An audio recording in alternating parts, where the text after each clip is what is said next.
Murder horror कहानी खौफनाक रात। परिचय भारत के एक छोटे से गांव में भूतिया किला नाम का एक पुराना किला था। यह किला अपनी डरावनी कहानियों और खौफनाक घटनाओं के लिए मशहूर था। गांव के लोग कहते थे कि रात के समय यहाँ कोई भूत भटकता है और जो भी उसकी नजरों में आता है उसका अंत हो जाता है। बच्चों से लेकर बड़े तक सभी इस किले की कहानियों से डरते थे और कोई भी वहां जाने की हिम्मत नहीं करता था। गांव के बाहर के जंगलों में रात होते ही सन्नाटा छा जाता था।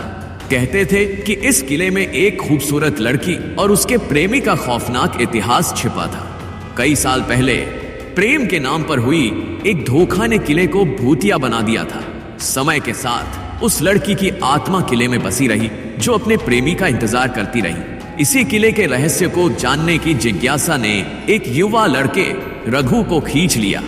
रघु हमेशा से साहसी और जिज्ञासु था और उसने तय कर लिया था कि वह इस खौफनाक किले का सच जानकर रहेगा। एक रात उसने अपने दोस्तों से कहा, मैं भूतिया किले के पास जा रहा हूं, मुझे वहां की सच्चाई जाननी है। भाग 1। शुरुआत उसकी दोस्तों ने उसे रोका। रघु, ऐसा मत कर, वो किला खतरनाक है, वहां जाने से तुम्हें कुछ हो सकता है। लेकिन रघु ने उनकी चेतावनियों को नजरअंदाज कर दिया। रात का समय आया और वह किले की ओर चल पड़ा। किला अंधेरे में और भी डरावना लग रहा था।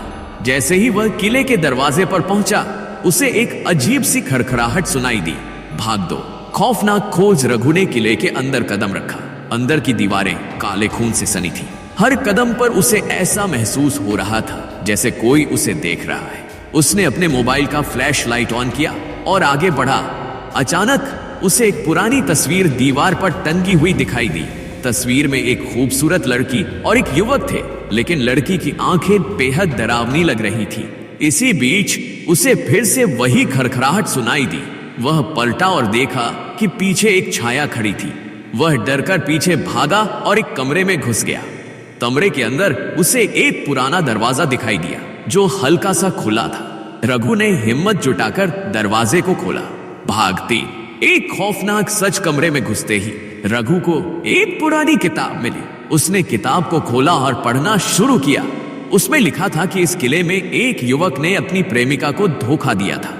क्रोधित होकर प्रेमिका ने युवक का मर्डर कर दिया और उसके बाद वह खुद भी किले में आत्महत्या कर ली। कहा जाता है कि उनकी आत्माएं अब भी इस किले में भटकती हैं। जैसे ही रघु ने यह पढ़ा, कमरे का तापमान अचानक गिर गया। उसे लगा जैसे कोई उसके पास आ रहा है। उसे एक महिला की रोने की आवाज सुनाई दी। डरते डरते वह कमरे से बाहर आया और देखा कि वही लड़की की आत्मा उसके सामने खड़ी थी। उसके चेहरे पर गुस्सा और दर्द दोनों थे। भाग 4। अंतिम सामना। तुम्हें यहाँ क्या करना है? लड़की ने पूछा। मैं सिर्फ तुम्हारे रहस्य को जानना चाहता था, रघु ने हिम्मत जुटाते हुए कहा। लड़की ने उसकी आंखों में देखा और कहा, तुम्हारे जैसे कई लोग आए हैं, लेकिन कोई भी लौट कर नहीं गया। क्या तुमने कभी सोचा है कि मैं क्या सहन कर चुकी हूँ? रघु ने समझा कि उसे यहाँ से भागना चाहिए। उसने पीछे मुड़कर भागने की कोशिश की, लेकिन दरवाजे खुद बंद हो गए। वह घबरा गया और लड़की की ओर देखा। तुम्हें मेरी बात करनी होगी, वह चिल्लाया। मदद, लड़की ने व्यंग्य में कहा। मैंने तो तुम्हारे जैसे लोगों से केवल बदला लिया है, युवक ने कहा। तुमने मुझे बुलाया, अब तुम्हें मेरी मदद करनी होगी। कैसे? रघु ने पूछा। तुम्हें इस किले के भूतों के बीच में खुद को बलिदान करना होगा ताकि हमारी आत्माएं मुक्त हो सके। रघु ने सोचा कि अगर यही एकमात्र रास्ता है तो उसे यह करना होगा। उसने अपनी आंखें बंद की और खुद को बलिदान करने के लिए तैयार किया। भाग 6। मुक्ति की खोज। जैसे ही उसने अपनी आत्मा को बाहर निकाला, किले की दीवारों से एक काले धुएं का बादल बाहर आया। वह धुआं धीरे धीरे रघु के चारों ओर लिपटने लगा। लड़की की आत्मा ने कहा, तुमने हमें मुक्त किया है, अब हम शांति से जा सकते हैं। रघु ने महसूस किया कि उसका शरीर हल्का हो रहा है। वह एक नई दुनिया में प्रवेश कर गया। लेकिन उसके दोस्तों ने उसकी खोज में किले का दरवाजा खोला और उन्हें रघु का शरीर पड़ा हुआ मिला। कुछ लोग कहते हैं कि रघु अब भी किले में भटकता है और उसकी आत्मा लड़की के साथ है। भूतिया किला अब और भी खतरनाक हो गया है। कोई भी वहां जाने की हिम्मत नहीं कर रहा। हर रात गांव के लोग एक अजीब सी खड़खड़ाहट सुनते हैं और वो सब जानते हैं कि रघु और लड़की की आत्माएं अब भी उस किले में कैद है। रघु की हिम्मत ने उसे उस भूतिया किले में जाने के लिए प्रेरित किया, लेकिन उसकी जिज्ञासा ने उसे एक डरावनी हकीकत का सामना करने पर मजबूर कर दिया।